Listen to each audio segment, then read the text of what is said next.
دلم زد کوچه کوچه گشتنم، در دلم زد در دیگر شهر گشتنم. خانه می روم نزد مادرم می روم، خانه می روم نزد مادرم می روم.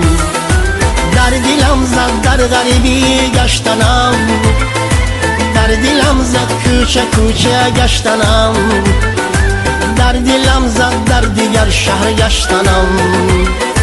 خانه می روم نزد مادرم می روم، خانه می روم نزد مادرم می روم.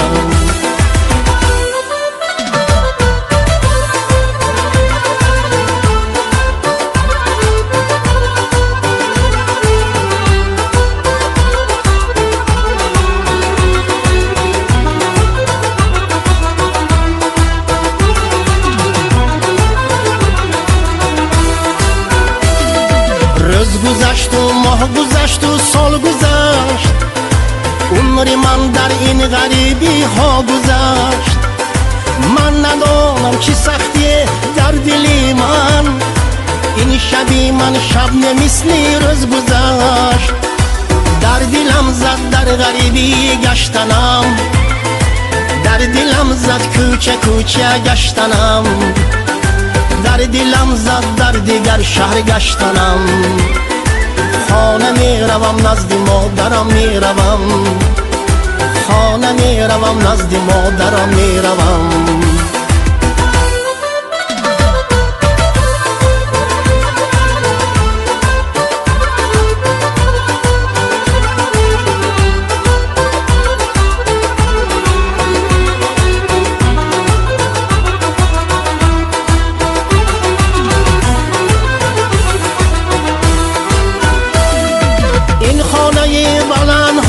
بر چشم من نمی ارزد به یک کنجی خانه من، این همه زیبایی دیگر شهرها نمی ارزد به یک کلچه مادری من. خود به خود خوریم آید هر زمان، زنده باشد مادران.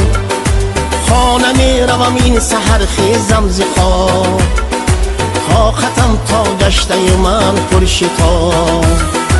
در دلم زد در غریبی گشتنم، در دلم زد کوچه کوچه گشتنم، در دلم زد در دیگر شهر گشتنم. خانه می روم نزد مادرم می روم، خانه می روم نزد مادرم می روم، خانه می روم نزد مادرم می روم، خانه می روم نزد مادرم می روم.